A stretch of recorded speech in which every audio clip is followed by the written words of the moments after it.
Kamusta ka, aking mahal? Okay, naing tuwara mga higal ha. Dita maglangay, dakong garbo na ko nga natagaan kitag higayon, nga makiguban ka na to karon. Ang atong kasamtangan, BC Mayor, sa Gindulman Bohol, incumbent Vice Mayor, unya, matod pa sa itong mga kaigsuunang katawang Gindulmanon, nunot ang ilang pagampo nga unta. Matod pa, makalingkod siya isip mayor sa atong lungsod pohon. So maadyong buntag Mayor Selfor Labastida. Mayo buntag usab Kuya Fred. Dako jud akong pasalamat sa atong mga kaigsuunan sa mga barangay campaign rally. Mainiton ang ilang paghangop kanato ang tibuok team Labastida. Mismo gikan kanila atong nabati ang ilang suporta ug pag-ampo nga unta kita makalingkod isip mayor sa atong lungsod. Matod pa nila ang tinuod nga paglambo wala moabot ngadto sa matag kinabuhi sa atong kaigsuunan.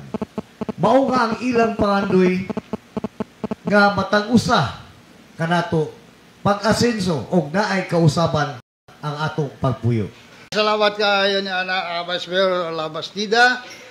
Diya ang ato ang mga kaubanan, kumusta diha? Pito no? Pito ang atong kagawad. Yes, sir, Pedro. Okay, ay bakampi na to ko sa kaslate kay hamong paningkamot nga makabuo kami og usa ka grupo sa Team Labastida ka usaraman ka incumbent ang mikuyog kanamo gubikan siguro kay kita may barugman sa kabatuuran kung unsay gusto sa katawhang Gindulmanon. Okay, so ang kauban sa Team Labastida nga mga kagawad naa si Darwin Noel Tan. Yes, sir, Fred. Ore usa ka incumbent nga mikuyog sa atong Team Labastida. So number 23 nga si kagawad Tan Darwin. Unya napod ang atong iksong Gindulmanon si Engineer Gideon Muley.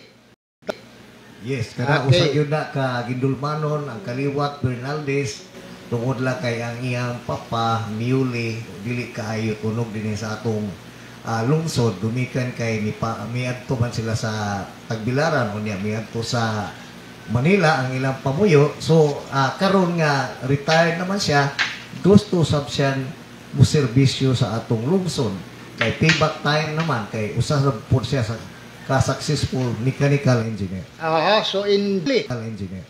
So engineer si Gideon Muley. Niya pa laing engineer si Engineer Serge Likot. Yes, sir.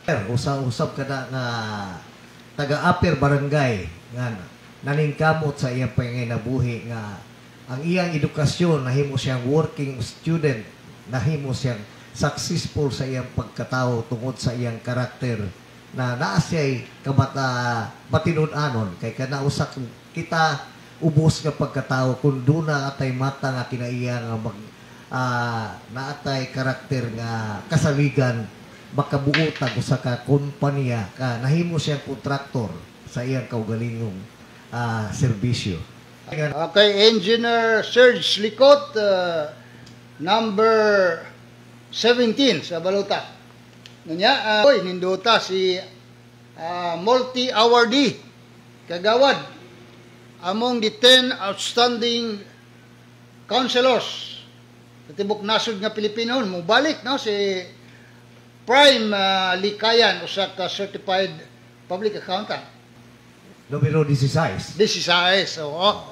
So nindot ni kay niagi man ni pagka-auditor dito sa provincial government, mabantayan ang atong padalan, na?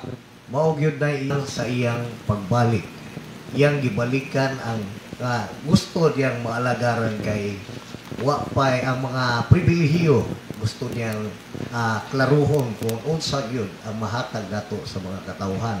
Gyud na iyang katuyuan sa iyang pagbalik. Iyang gibalikan gusto niyang maalagaran kay wapay ang mga pribilehiyo gusto niyang klaruhon kung unsa gyud ang mahatag nato sa mga katawhan. Ug usab kini siya nahimong konsehal sa atong lungsod for 18 years. So niadto siya sa provincial government kay ni trabaho. So karon nag-retire na siya, gusto niyang musilbi ang iya remaining life niya diri sa atong lungsod sa as a legacy. As a legacy.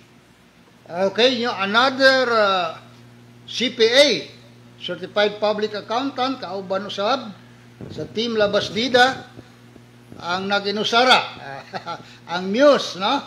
Si Hermela Ligtas Cunyado, Certified Public Accountant, no? Yes, usa ka certified public accountant. So daghan ni sila gyud, no?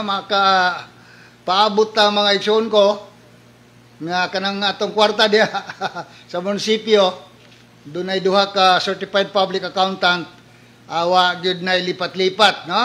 Wa gyoy makaipsot diha bisag usa ka sentavo.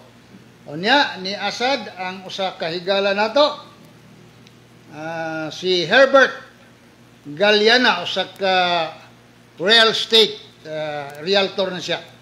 Herbert. Yes, sir, Fred. Usa na siya ka electrical engineer, OFW. Karon mi uli na siya